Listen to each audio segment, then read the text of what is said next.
जी दिल्ली से। राधे राधे महाराज। गुरुदेव, मेरे माता पिता ने एक सपना देखा था कि मैं एक उच्च पदाधिकारी बनूं। उन्होंने मेरे हर संभव प्रयास किया और मैंने भी बहुत मेहनत की, बट असफलता हाथ लगी। महाराज जी, अब असफलता से डर सा लगने लग गया है, प्रयास करने में भी डर लगने लग गया कि दोबारा असफल हो गई तो तो माता पिता की तिबारा दुख का प्रयास करेंगे।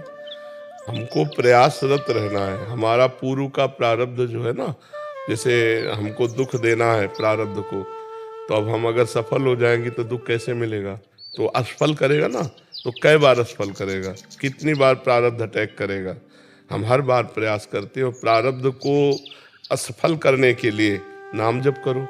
नाम जप करते हो साथ में, अधिक से अधिक संख्या में नाम जप करो। तो जो प्रारब्ध आपको असफल करना चाहता है, आप उस प्रारब्ध को असफल कर दीजिए और आप सफलता प्राप्त कीजिए। मंत्रानुष्ठान में और भगवान के स्तोत्रों में और भगवान के नाम जप में बड़ी सामर्थ्य है। यदि हम भगवान के मंगलमय स्तोत्रों का, जैसे भारी से भारी संकट हो और गजेंद्र मोक्ष का पाठ करें रोज, तो भारी से भारी संकट निवृत्ति हो जाएगी। धन चाहिए तो ऐसे स्तोत्र हैं जिनके गायन करने से धन की प्राप्ति होती है। यदि हमें अपने लक्ष्य की प्राप्ति चाहिए तो मंत्रानुष्ठान, जप, इनमें इतनी सामर्थ्य है कि प्रारब्ध को नष्ट करके हमारी सफलता। अब माला दो माला से तो बात बनने वाली नहीं। डट के मंत्रानुष्ठान करो, नाम जप करो, तो यहाँ के अधिकार की क्या बात है, ब्रह्मा का अधिकार मिल जाए। ये तो मर्त्य लोक के कोई अधिकारी पद की बात है, ब्रह्मा का अधिकार मिल जाए। देखो, पूर्व का पुण्य है तो हमारे देश की एक महिला राष्ट्रपति है। तो हम निराश तो कभी होंगे ना कि अब हमसे नहीं हो पाएगा, नहीं। जय बार असफलता मिले तय बार और उत्साह करके हम लगी रहे तो कभी न कभी सफल हो जाएंगे। पर साथ में भजन होना चाहिए। अगर तप नहीं है, भजन बल नहीं, तो किसके बल से आप प्रारब्ध को दबा करके आगे बढ़ेंगे?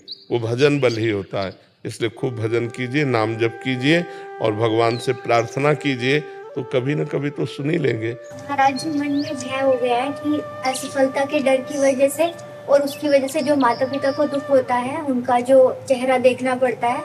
देखो, इस पे ध्यान नहीं देना चाहिए। इस पे ध्यान नहीं देना चाहिए। वो तुम्हारे हाथ की बात है क्या?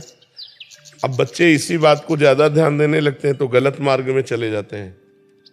ना हम माता पिता के दुख को देखेंगे, ना स्वयं दुखी होंगे।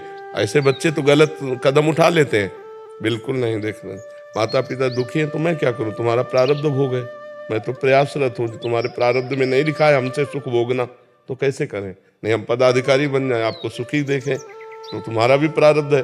तो इसलिए नाम जप करो, विवेकपूर्ण रहो, निराश मत हो और किसी के ज्यादा उदास होने पर चिंतन मत करो, क्योंकि वो अपने स्वार्थ से आपकी तरफ देख रहे हैं ना, कोई परमार्थ की तरफ थोड़ी देख रहे हैं।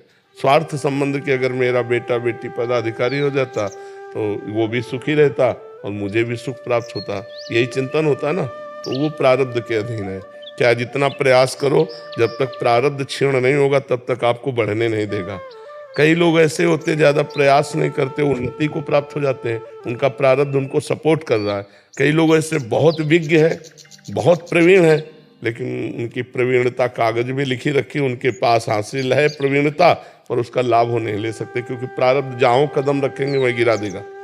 प्रारब्ध पूर्व का पाप कर्म हमारा होता है ना, तो हम इतना भजन करें कि पूर्व के प्रारब्ध कर्म को हम विध्वंस कर दें, तब तो हम आगे बढ़ सकते हैं। नहीं तो बार बार हमें निराशा, और इतनी निराशा हो जाएगी कि फिर जैसे बच्चे फेल हो जाते हैं, उनको लगता है मम्मी पापा डांटेंगे और मित्र लोग उपहास करेंगे, तो इससे अच्छा ऐसा तो कर लो। ये विवेक नहीं है, बुद्धिमानी नहीं है। हमें हर बार प्रयास करना चाहिए, और एक मार्ग में प्रयास निष्फल हो जाए कई बार तो दूसरा मार्ग चयन करना चाहिए। ऐसा नहीं कि आप पदाधिकारी बनकर ही केवल धन कमा सकते हैं, आप व्यापारी बनकर भी तो कमा सकते हैं, आप छोटा काम करके भी तो कर सकते हैं।